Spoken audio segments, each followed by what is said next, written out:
ডিমৌত বৃদ্ধা শাহুৱেকৰ আত্মহত্যা বুৱাৰীৰ নিৰ্যাতনৰ অভিযোগ ডিমৌ থানাৰ অন্তৰ্গত কলিয়াপানী দীঘলী বামত সংঘটিত এক চাঞ্চল্যকৰ ঘটনাই সমগ্ৰ অঞ্চলটোতে তীব্ৰ প্ৰতিক্ৰিয়াৰ সৃষ্টি কৰিছে। স্থানীয় বাসিন্দাসকলে জানিব দিয়া মতে ৭০ ঊৰ্ধৰ এগৰাকী বৃদ্ধাই নিজৰ কোঠাত চিপ লৈ আত্মহত্যা কৰে। এই ঘটনাৰ পিছতে স্থানীয় ৰাইজৰ অভিযোগৰ ভিত্তিত ডিমৌ আৰক্ষীয়ে ইতিমধ্যে মৃত বৃদ্ধাৰ বুৱাৰী আৰু পুত্ৰক আটক কৰিছে। স্থানীয় লোকে দৰ্শাইছে যে বৃদ্ধা মহিলাগৰাকী দীৰ্ঘদিন ধৰি বুৱাৰীৰ অকথ্য নিৰ্যাতনৰ বলি হৈছিল।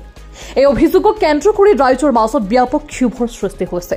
ডিমৌ আৰক্ষী ঘটনাস্থলীত উপস্থিত হৈ মৃতদেহ উদ্ধাৰ কৰাৰ লগতে ঘটনাৰ তদন্ত আৰম্ভ কৰিছে। বৰ্তমান আৰক্ষীয়ে আটকাধীন বুৱাৰী আৰু পুত্ৰক সোধপোছ অব্যাহত ৰখাৰ লগতে উদ্ধাৰ মৃতদেহটো মৰণোত্তৰ পৰীক্ষাৰ বাবে প্ৰেৰণ কৰিছে। ঘটনাটোৰ পিছত অঞ্চলটোৰ পৰিৱেশ উত্তপ্ত হৈ পৰিছে। লগতে আৰক্ষীয়ে যাতে উচিত ন্যায় প্ৰদান কৰে সেই দাবীত ৰাইজে আহ্বান জনাইছে। News desk report, Assam time 8। পুত্ৰ ভৱেন চেতিয়া আৰু পিকুমণি দত্ত চেতিয়াৰ ওপৰত আমি গাঁৱৰ ৰাইজ আহি এখন এজাহাৰ দাখিল কৰিছোঁ উচিত তদন্ত দিবৰ কাৰণে, আৰু যাতে আমাৰ জেগাডোখৰত এনেকুৱা বদনাম নাহে নেক্সট বাৰ, তাৰ কাৰণে বিচাৰ কৰে। তাৰে আমি এজাহাৰ এখন দি আহিছোঁ। সবিতা চেতিয়া তাই নাম মানুহজনৰ এনেকৈ পুলিচ হেৰিতে কৰিছিলে। তাৰপৰা পুতেক বয়েকৰ নাম হৈছে এজনীৰ নাম পিকুমণি ভৱেন চেতিয়া, পুতেকৰ নাম পিকুমণি, বয়েকৰ নাম আসাম বেটেলিয়নত কৰে। পুতেকে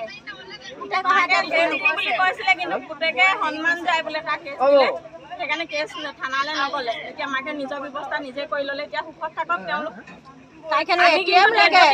ডেড বডি আমি লাগিব পোষ্টমৰ্টম কৰাৰ পিছত আমি ঘৰৰ ভিতৰত জীয়াই থাকোঁতে যেতিয়া ঠাই নিলে এটা পুতেকে, সেইকাৰণে ডেড বডি আমি সিহঁতৰ ঘৰৰ ভিতৰত আমি ইয়াত ভিতৰত আমি ডেড বডি কৈছিলে ল'ৰাটোক কৈছিলে মোৰ পইচা ইমানখিনি পাম নহয়, মোৰ ৰুম দুটা বনাই দে বুলি কৈছিলে, কিন্তু ৰুম দুটা বনাই নিদিলে।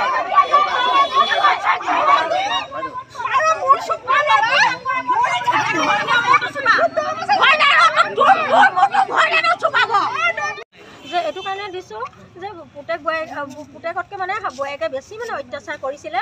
শাহুৱেকক সদায় কান্দিয়ে মানে কয় আৰু এইটোলৈ নাযাবি সেইটোলৈ নাযাবি, আমুক নকৰিবি মোক। আৰু সেইদিনাখন কালি আমাৰ ঘৰলৈ আহি পেলাইও কৈছে শাহুৱেকে, চানা বোলে বাইদেউ এতিয়া বোলে মোক কৈছে কি বোলে প্ৰতিটো মাহতে বোলে ৩,০০০ টকা দিবি, তেতিয়াহে মূলত থাকিবলৈ পাবি, আৰু ATM কাৰ্ডটো মোক লাগিব বুলি কৈছে। তেওঁ মানে পেঞ্চন পায়, মানুহজনে পুলিচ কৰিছিলে, তেওঁ মানে এতিয়া ঢুকালে, তাৰপিছত তেওঁ মানে পেঞ্চন পাইছিলে, সেইটো কাৰণে তেনেকুৱা কৈছে। আৰু তেওঁ মানে সদায় বেলেগে কৰি খালে। আৰু তাৰপিছত বগাইগাঁৱলৈ গৈছিলে, বগাইগাঁৱৰ পৰাও মাতি আনিলে যে হেৰি কি কয় ইয়াত এতিয়া হাউচিং লোন দিব লাগে মা, আপোনাৰ বোলে নামত বোলে হেৰি কি কয় মাটিৰ কাগজখন আছে, সেইটোত আপুনি চহী মাৰিলেহে যে মই বোলে লোনটো পাম বুলি ক'লে। মাকক মাতি আনিলে, মাকক টিকেটো কৰি দিলে। মাক কিন্তু আহিবলৈ মন নাছিলে। মাক কিয় গৈছিলে মই সেইটোও জানো, যে বোৱাৰীকে খেদাৰ কাৰণে মাকে গুচি গৈছিলে। তাৰপিছতে মাতি আনিলে, মতা অনাৰ পাছত যেনে তেনে কৰি বেচেৰীজনী গুচি আহিলে ইমান দূৰ বগাইগাঁৱৰ পৰা। অহাৰ পাছত আকৌ ধৰি লওক এতিয়া কি কৰিছে, অহাৰ পাছত ভিতৰত সোমাবলৈ নিদিয়ে। তোৰ মাৰৰ কাৰণে ইয়াত চাউল নাই, তোৰ মাৰৰ কাৰণে ইয়াত কিবা হেৰি পানী নাই, ইয়াত খাব নোৱাৰে। তেতিয়া হোটেলত খুৱাই মেলি পুতেকে আমাৰ ঘৰত গোটেই ৰাতিটো আমাৰ ঘৰত কান্দি কান্দি তেওঁ থাকিলে। চৰি তৰি মৰাৰ পাছত মানে শাহুৱেকক খেদি দিব বিচাৰিছে। সেইটো কেনেকুৱা কথা হ'ব ভাবকচোন আপোনালোকে। পুতেক আহিলে, পুতেক বয়েকে কাজিয়া লাগিব, পুতেকে ক'ব আজি মা তোৰ কাৰণে মোক এনেকৈ মূলত কাজিয়া হৈছে বুলি ক'ব। তো পুতেকেতো কমচে কম মাকক নিজৰ ভৈনীয়েককতো বুজাব পাৰে না, সেইটোও বুজাব নোৱাৰে যে ইফালে মাকজনীক ইমান অত্যাচাৰ কৰি থাকে বয়েকে। আজি সেইটো কাৰণে এনেকুৱা উপায় ল'ব লগা হ'ল। আমি কৈছিলোঁ লতা তই কেতিয়াও তই হাৰ নেমানিবি, তই জিকি তই সিহঁতৰ লগত তই এখন ঘৰৰ মুৰব্বী। তেওঁ নেমানিলে।